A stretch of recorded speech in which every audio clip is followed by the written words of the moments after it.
Everyone in Willow Creek still talk about the night Ethan Hayes, the quiet single dad who rarely smiled at anyone, accidentally sent a message that wasn't meant to be seen by the woman standing right outside his office door.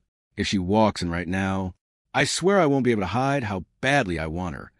He pressed send before realizing he had tapped the wrong chat, and the message went straight to her. But that was only the beginning. Welcome back to my channel, Classic Stories. If you're new here, please don't forget to subscribe, like, and share. Now, let's dive into the story. Ethan Hayes was the kind of man people trusted immediately. Calm eyes, steady voice, and a protective aura that made women look twice without understanding why.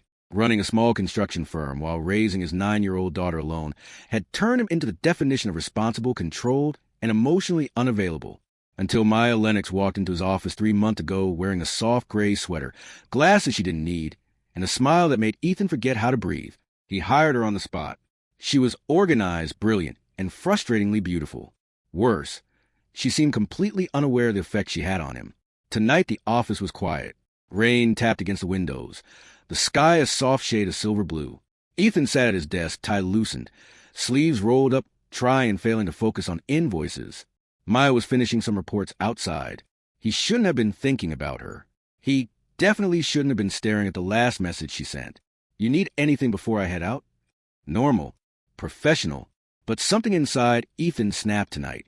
Maybe it was the way she had accidentally brushed her hand against his morning coffee. Maybe it was how she laughed earlier. Soft. Warm. The kind of laugh that slipped under a man's ribs. He opened the chat. Typed. Deleted. Typed again. Then, with a tired and reckless sigh, he typed the words he had been holding back for weeks. Honestly, what I need is for you to stop being so distracting. It's impossible to think straight around you. He should have paused. He should have double-checked. He should have remembered that the group chat with his friend Sam, the one he normally sent his stupid thoughts to, was right above Maya's name. But fate was bored tonight. His thumb slipped. Message delivered. And not to Sam. To Maya Lennox. Ethan froze. His breath lodged in his throat. A second later, footsteps approached from a hallway. Slow. Careful. Feminine. Maya appeared at the doorway, holding her phone like it had just revealed a secret she wasn't sure she deserved to hear. Her eyes lifted to his, wide, uncertain, and maybe slightly flattered. You, she said softly, sent me something. Ethan stood so quickly his chair nearly fell. Maya, wait. Don't read too much into that. It was meant for her. But she took a step closer, her voice catching the faintest playful edge. For someone else? He exhaled. Yeah, I didn't mean to make you uncomfortable. Maya looked down at her phone again, cheeks warming. Uncomfortable isn't the word I'd use. Ethan's heart slammed once, hard. Maya, he whispered carefully, you work for me. I shouldn't have said. What if? She interrupted, slowly closing the distance between them. I don't mind being distracting. He stared at her, stunned. For a whole month he had convinced himself she didn't see him that way, that she was polite, nothing more. But her eyes weren't polite now. They were full of heat and curiosity, and something dangerously close to desire. You really shouldn't say things like that, he murmured, voice dropping. Because it's wrong, she asked. Because I'm 1 second away from proving exactly what I meant in that text. Her breath hitched.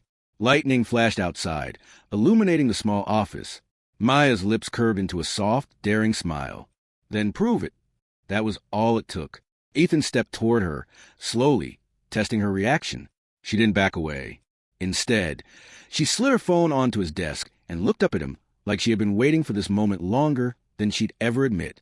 Once we cross this line, he said, his voice rough, I won't pretend I don't want you.